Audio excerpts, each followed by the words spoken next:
Okay, this one ought to be kind of fun to show. So we got the turbo diesel finally sitting back in the frame of the Samurai. Well, not back in it for the first time. You can see the orientation that the remote oil filler is going to have. There's plenty of room for the electronic power steering as long as you pull out the jack mount. You can see I've got the hydraulic in there still. That's just got to come out. I've got to put the stock steering box back in. But you can see where the shaft sits. If you were to take the motor, lay it all the way up against the fender, you got plenty of room. What might get a little tricky is the coolant line routing. So I've got a plan for the heater. I'm going to have a tube that comes right off of right here. Comes up, it will touch this a little bit, and then it's going to snake right up through here. Right up through here around the back side of this. Back over here and over, tie in there. That's how that one's gonna work. On the other side, I literally think I'm just gonna come straight off of here, over here, straight off of here, around here, dink, done. Gonna build a block off plate for the EGR. Now, not running a whole ton of lift. This has actually only got 1.5 inches of lift on it, an old man emu kit. So, how is oil pan clearance?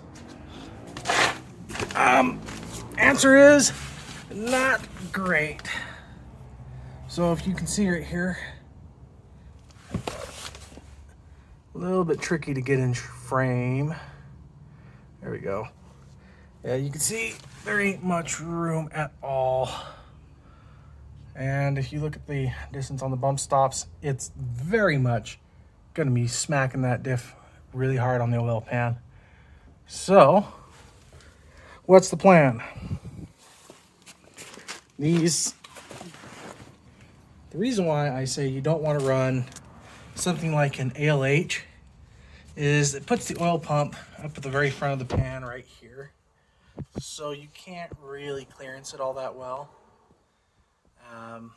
But on these, you absolutely can. So the cool thing is the side of the oil pan right here is actually off to the side of the actual pumpkin in the differential. It's not, the housing will hit right here still, but the actual cast iron piece will miss this by about half an inch or so. So you only really got to trim the front half of the pan. And when you actually start doing the measuring between the axle tube and the top here, this has 4.5 inches of travel. That's going to put the axle stopping right about here on the oil pan. Now, the cool thing about that is this can be clearanced. The differential side's a little bit trickier, being as, it's got the differential. So basically, it's really hard to show on the other side, but you can take the pan and you can clearance it right up to about here on the passenger side. And that should give you 3.5 inches of travel. Now, there's two ways you can approach that problem. You can either lower your bump stop there 1 inch, and then you're in the safe route. And I know this doesn't look like actually 4.5 inches right here. I'm accounting for this rubber bushing to squish quite a bit, and it should give me a little bit of a safety net, if you will. I think I'm aiming for around a 1/2 inch additional clearance everywhere is my goal. We'll see what happens, but that's what I'm shooting for. Now, how am I going to get some of this travel back? Well, the fun thing is, these motor mounts on everything are all designed so that the tallest point of the motor just barely misses the hood. And if you look, the tallest point on the motor is the intake. There's a couple ways you can approach this then. So you can either take this little neck right here and trim this down, make that a little bit shorter. You can take the entire intake manifold, trim them down. I've actually got a spare right here.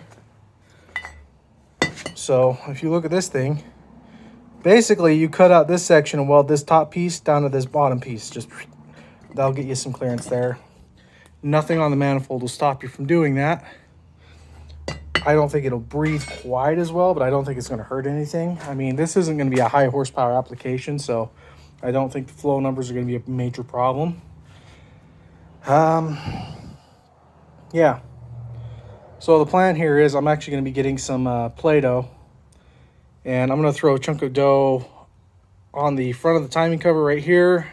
I'm going to put this rubber hose back on the turbo, then throw a piece on top of here, close the hood, see how much clearance I actually have with the Acme adapter set up. Once I know, then I'm going to figure out how much clearance I can actually take out of the intake before this hits. This is going to be the next highest point on my motor that's going to hit. The air breather back here, it's far enough below this and it's far enough back on the engine. I don't think it's going to be hitting anything anytime soon, but we'll check it just to be sure.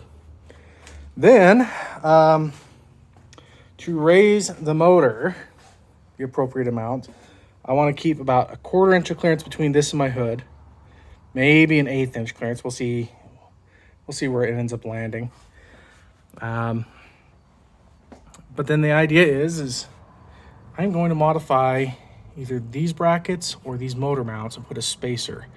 So with this sitting at an angle, when you raise this, you need to add a little bit of a spacer to it. I've got to do the math and see exactly how much. I don't know the angle on these yet, because these, they don't sit vertical. The frame rail is vertical.